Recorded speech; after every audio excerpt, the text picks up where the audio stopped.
Here comes that day again. Here comes that day again. The day I remember, 'cause it's a cold day in December, and I'm flying home. And inside I know that you're not here anymore. And you won't come when I call your name out. And I try so hard to ignore it, but today I know it. I know it. Oh, don't you know that I know it?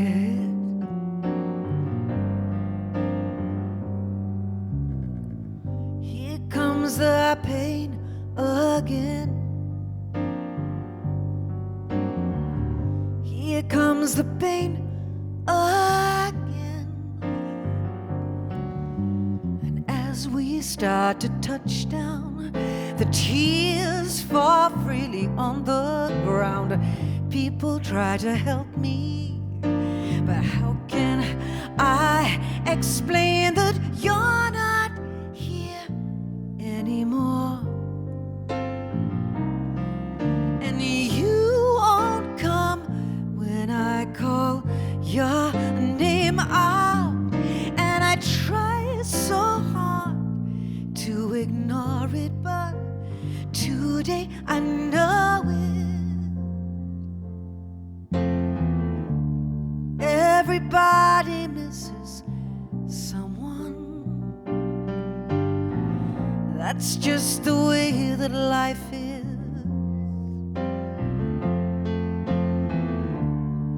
Everybody yearns for one thing: the last look, the last kiss. And you're not here anymore. And you won't come when I call your name out. And I try so hard to ignore it, but today I know it. Oh, oh, oh, oh, oh. Today I know it. Oh, oh, oh, oh, oh. Today. Oh, oh, oh, oh,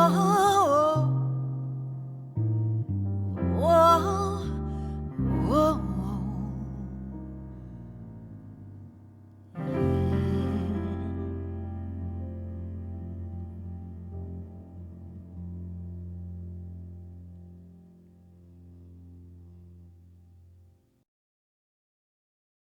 I am thrilled to welcome back to Chez Moi. For fuck's sake, it is our very own Mr. Leland Sklar. I said he'd be back. You know, hot on the foot of, I'm just going to make him spar. It's going to be competition time between you and Sue Flood. You know that. I'm just. I pitting you relinquish against each to other. Sue every time. Who doesn't when you Yeah. see those animals? Yeah. I've always called you St. Francis of Assisi because animals love you so much. I thought you were calling me a sissy. Can't say that anymore. Okay. You can't say it. Fuck. Anyway, anywho, so who knew that when, here we go, this is where it all ties together. Remember the photographs that Sue Flood took of me and then I ruined by doing this artistic version of? This is the album that I got to work with this amazing man on, Ebb and Flow. And that's what that first song that you heard as we opened the show with, You're Not Here Anymore, comes from. And of course, it really is an album that what can you say? I got to like fulfill my fantasies of working with you and getting that sound. Kind of an homage It to a wasn't- period that you That's that you absolutely- loved and you connect with. That's exactly it. It was my love of Laurel Canyon, and God knows Yeah. I've been listening to you playing, and I've asked more bass players, sadly, than I can throw hot dinners at. Couldn't they play to sound like you? So finally, I got to You play. asked me that. No, I asked you that. I said, "Can you Yeah. play a little bit more like Like you, you, Sklar?" And then yeah. you did that button. I know. And suddenly the sound came. It was amazing. So Ross Kunkel and What Do You Tell? And so I had my joy, but it was Lee and I that was the true bond, as we all know, and has continued ever since. Little did I know that this album, that was really a way that I got over the grief and the sadness of losing my father, and it was the most cathartic experience and joyful experience. But little did I know that touring this album, that going out on the road, on the bus, with Leland, with Pedro, the three of us, would be possibly one of the most joyful experiences of my entire life, and would be filled with such laughter and frivolity and really fucking bad behavior. And that includes the driver. John. Yeah, Pedro. And it was just like, it just vile, wonderful behavior. But I have to say, the thing that really, really astonished us all, and this is what I want to talk about today, because, we miss our pal. We miss the greatest mascot that anybody has ever had on the road, a tour mascot. And that was our friend, Yammy. The Yamster, the Yaminator. Yeah. And it was an incredible thing. We were rehearsing at Shepherd's Bush. You were staying with me, and we'd gone to Shepherd's Bush Market. And I do want to hand this over to Lee, because it was Lee who first set eyes upon young Yamster. Would you take it away, please, sir? Well, we were perusing the market, and Judith was in some shops looking at rings and different things like that she could lose before we left the market. She was great at that. The thing would go on her finger, and then you'd go like this, and where did it go? That wasn't actually that's actually the truth. Yeah. Whilst we were at the It's market, I unbelievable. bought a ring, a lapis lazuli thing, and it was like 10 quid or something ridiculous. I lost it by the time I got to the Jamaican vegetable market. Take it away. So I'm wandering around, and I get into this market, and there's all these beautiful bins of all kinds of stuff, and I glance across, and there's a big bin of yams. Perched on top of this pile of yams is the god yam of all time, in the shape of a massive dildo.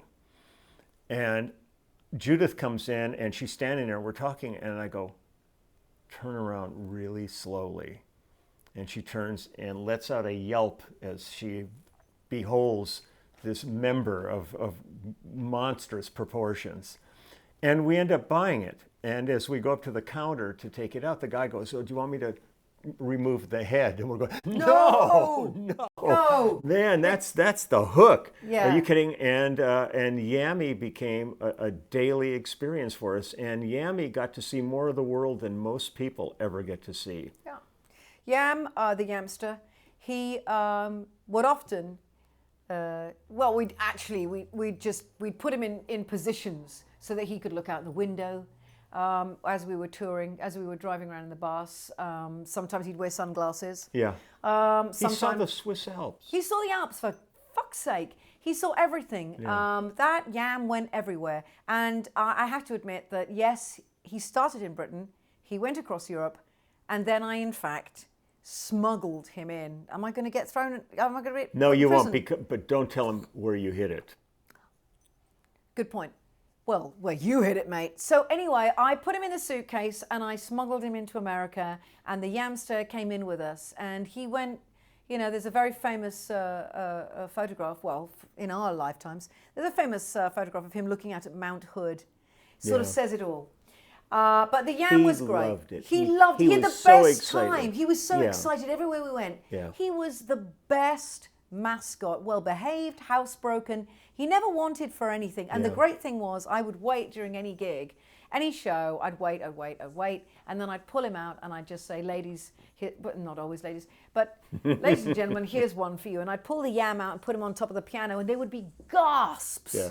and sometimes shock, and sometimes a little bit of envy from members of the audience.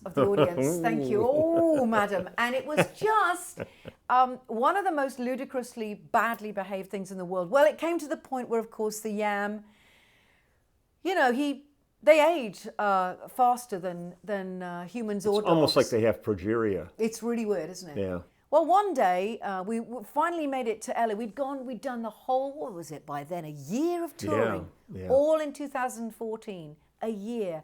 And by the end of that year, we end up in LA, and we're playing, doing a show at the Mint. At the Mint, yeah.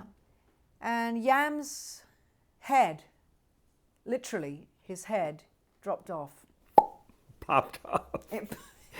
And then, you laugh now. Cloud of green dust emanated. A cloud of green, moldy dust emanated from him.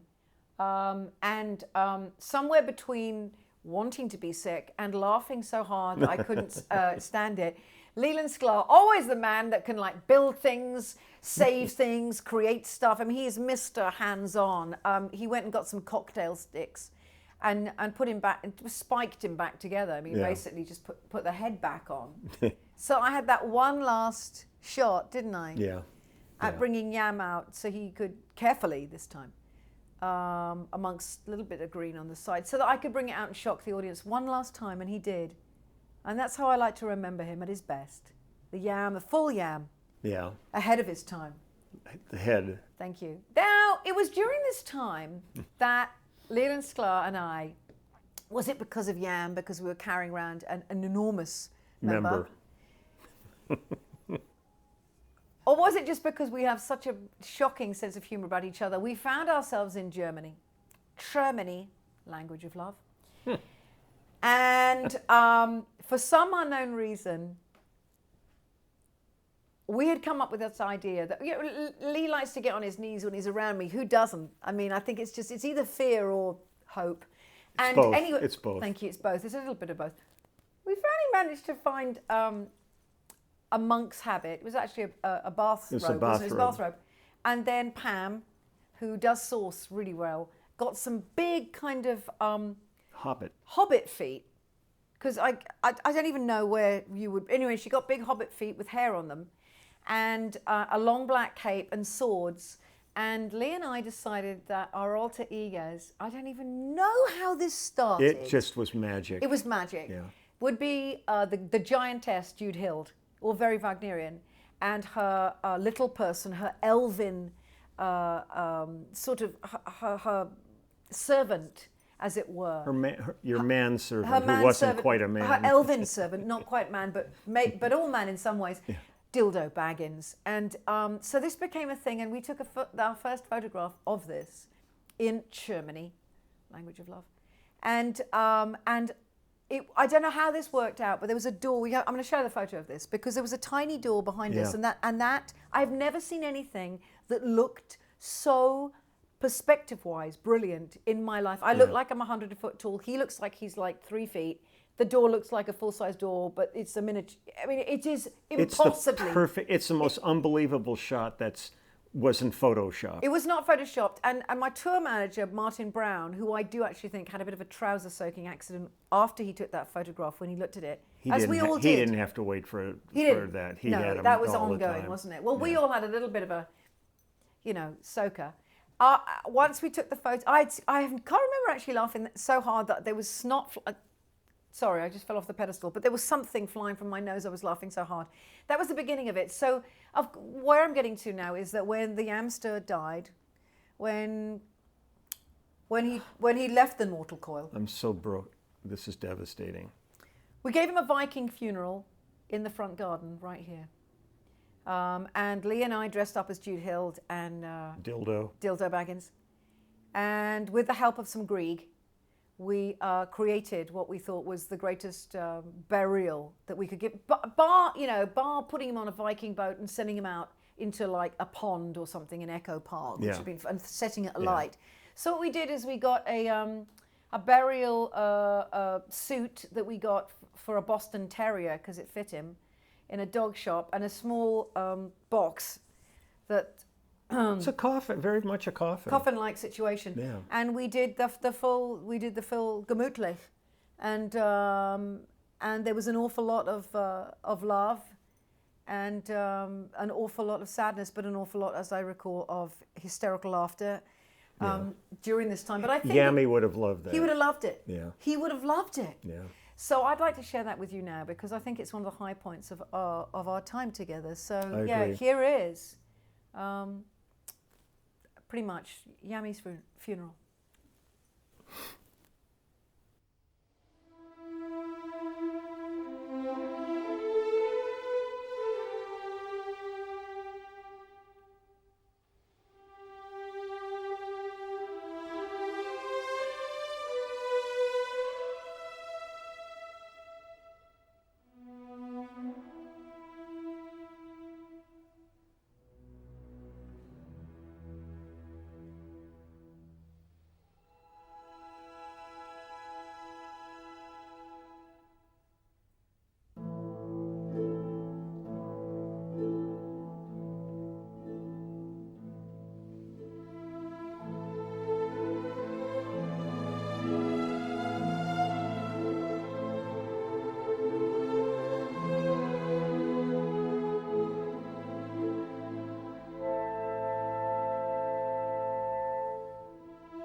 I tell you, you don't know what you've lost, do you? Until you're reminded of special moments like that. Yeah. I can't believe he's gone. Well, what's next anyway? No, Yam was such a special chap, wasn't he? Yeah. Yeah. Now, is it too soon to say that I feel like we need to get back into Jude Hilda and Dildo? We need to do it. I think out of respect for Yammy. I think so. I think we'll do this. I think we'll do this. In my mind's eye, I see a calendar. You know, different times of the year. You may be, summer, sombrero on top of, still in the monk's gear, obviously. Oh, absolutely. With an inflatable donkey under your arm. I can see it. Well, I could have that any day. Any day. I leave you with I Would Give Anything. And I send this out to everybody and to everyone that went on that tour and to everyone involved in this album, because it was such a joy, but mostly to you and to Jon Pedro, lost virginity as we know, for being such great pals and being so great to me at that time and being so important at that time. Well, it was the beginning of an incredible friendship that's going to go on forever. Forever and ever. But I think next, Dildo, Jude Hild, we come Calendar. back. I think we come back. Calendar. I think that's what is next. I think we need to do that. I think the world needs it.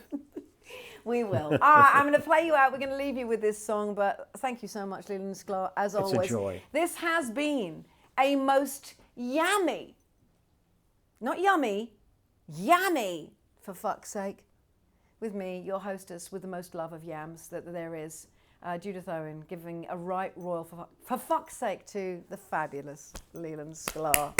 Love you so much. Love you, Jude. See you Sunday, everyone. Thanks so much for tuning in. Mwah. And time seems like a good friend, and you don't know what you have till one day you go and lose it. Taking time for granted, never thinking it might end. It's just the way we all get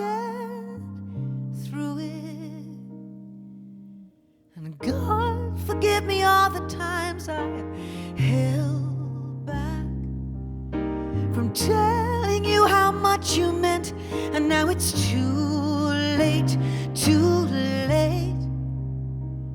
I would give anything if you walked through that door. I would give anything if you walked through that door.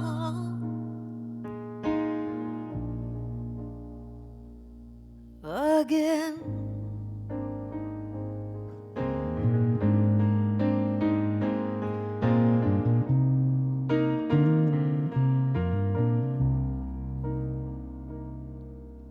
Well, I could take a plane, I could just fly into the blue, I could fill life with distractions, but when I went to sleep at night, I still see you.